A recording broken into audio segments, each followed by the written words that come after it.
Monsieur Souleymane Diallo, pour parler du CNT, j'ai eu la chance de travailler avec lui.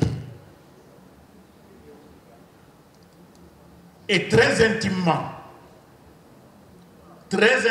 sur cette loi particulière sur la dépénalisation des délits de presse. J'étais pour lui comme une sorte de conseiller juridique. Mais je dois rappeler ceci à M. Souleymane Diallo. Il m'a appris, en tant que juriste, une attitude constante qu'il n'a jamais démentie dans nos relations. Il m'a dit: apprends à aimer le bruit de tes pas, s'éloignant des choses qui ne sont pas en accord avec toi. Voilà la grande leçon de vie que j'ai apprise avec Souleymane Diallo. Quand il fallait faire la loi sur la liberté de la presse, Souleymane Diallo nous a présenté une constance. C'est celle de l'audace. Souleymane Diallo était admirablement audacieux. Et je crois que c'est à la seule occasion de l'expression de cette audace que Souleymane Diallo refusait l'humilité. Non, il ne transigeait pas quand il fallait être audace. Il ne l'a jamais transigé.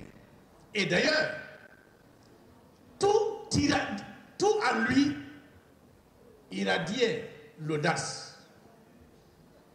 Si bien que, avec lui, j'ai commencé à écrire dans les colonnes du Lens. Mais comme magistrat, puisque je n'en avais pas le droit, il m'a conseillé de le faire sous des noms d'emprunt.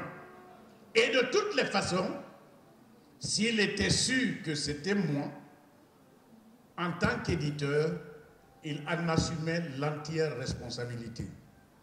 Je me suis posé la question de savoir qui est ce merveilleux homme avec lequel je suis en train de me lier. J'ai découvert un homme affable.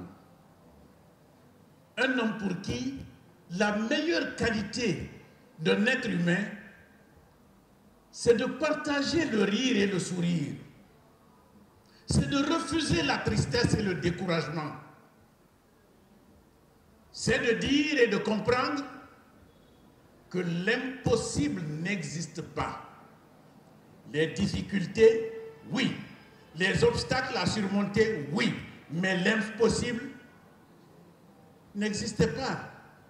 N'existe pas encore chez Souleymane Diallo. C'est le grand souvenir que je vais conserver de lui toute ma vie.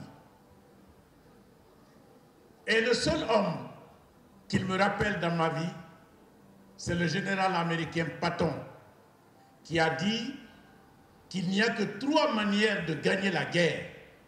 La première, c'est l'audace. La deuxième, c'est l'audace. La troisième, c'est toujours l'audace. Souleymane, je suis honoré d'avoir été ton ami.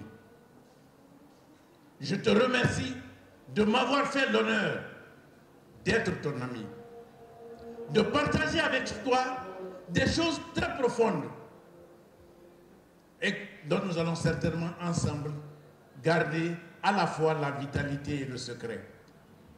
Je m'honore que ton épouse soit la grande amie de mon épouse et que par les liens de mariage, nos 2 familles soient unies. Souleymane Diallo, tu as été un exemple. Veuille Dieu perpétuer cet exemple, que tes enfants, que ceux qui t'ont appelé maître, ceux qui croient que tu es le maître, et qui le disent avec fierté, qu'ils puissent suivre sans faillir cette exemplarité-là. Souleymane Diallo, tu as beaucoup fait. Tu as beaucoup fait. Et je ne crois pas que même cette cérémonie te rende l'éclat de l'hommage qui t'est dû. Mais c'est en un seul mot qu'on peut te dire quelle est la dimension de l'œuvre que tu as accomplie. Merci.